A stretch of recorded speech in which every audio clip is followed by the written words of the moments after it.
Well, look how beautiful they've made their graves here. And their parents were George and Mabel Shaler. And George worked for K.O. Ward's farm for all of his life, I think. And they had one tragedy. They had a son, Edward, I think was his name, Johnny. who was killed. What was it? Johnny. Johnny. And he was killed by a milk truck backing over him. And that would have been where you grew up that happened. Where Howard and Margie Ward was. By the way, Margie was my den mother. Nancy's mother was my den mother. Den 4. And our chant was roar, roar, den 4. Which was better than the other den, which was 2, and that was run by Helen Bartow, and their chant was cock-a-doodle-doo, den 2. George Shaler, we had a float. Kander used to have floats for every street for the 4th of July parade. And our street, Humiston Street, would combine with Railroad Avenue in Delaware. And one year, the theme was Christmas in July. And so they decided that they would get a team of horses and a horse-drawn sleigh, and they put it on a little plywood cart that they had made. And George was the only one that could drive a team of horses. And I was young enough that I was the one that was supposed to sit with him in the sleigh and throw up ivory snowflakes. So it looked like Christmas, and it was really a good idea.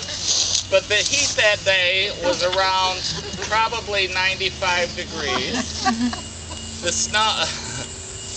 snowflakes melted in the box, so I was throwing snowballs up in the air.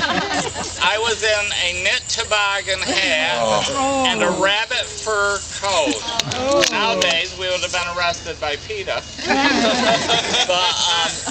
But anyway, we went through the whole parade, and I thought, I'm never going to live to see the ball diamond.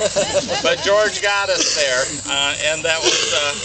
And Mabel had a very distinct voice, and she didn't care whether it was your children or her children. If you were doing wrong, you suffered the consequences. They had a dog, and Mabel's sister, Nellie Sturdivant, lived with them, and she was crippled.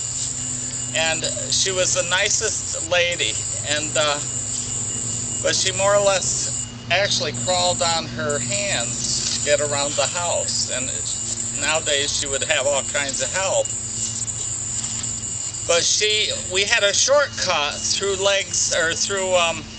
Shaler's house, and they had a beagle dog that would come out at you like it was going to eat you alive. No.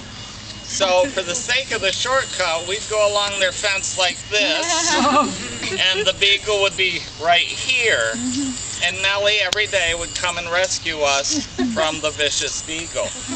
So that's Mabel and Nellie and George. And tomorrow I will be doing the funeral for Kate Kenville, who is one of their daughters. She just died at 87 years old.